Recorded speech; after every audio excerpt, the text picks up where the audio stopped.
Ay, guys.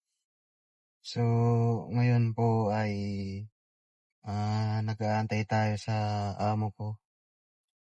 Pero yung vlog ko pong ito ano, kasi sa mga ilo pala sa mga ano diyan, drivers katulad ko, mga company, mga personal drivers.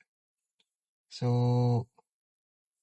yung schedule kasi ng ano, ng pasok ko hindi pa gaanong naayos. Bale yung ano, arawan kasi ako, eh. Kaso may gusto akong ano, baguhin. Bale nag-request ako sa amo ko na ano, magiging fix na yung, ah, ano ko, pagsuweldo. Tapos yoong kasi ang pagsuweldo ko kasi sample natapos ako maghapon, yun ibibigay na yung bayad sa'kin.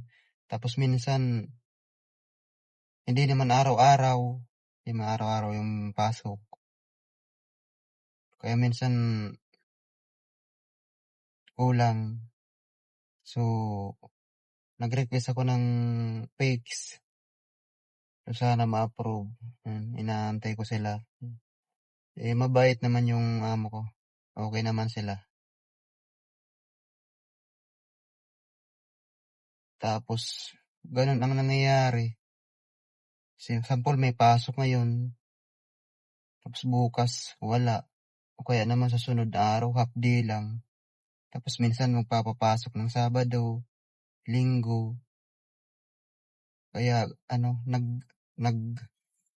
ah, request ako na baguhin yung ano, yung pamamaraan ba ng ano, pasuweldo kasi yun yung unang napag-usapan namin nung nakaraang taon, eh.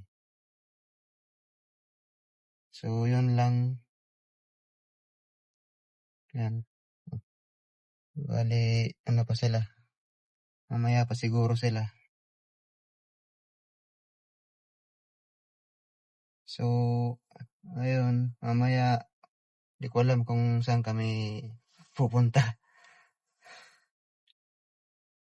Shout out sa mga drivers, 'yan.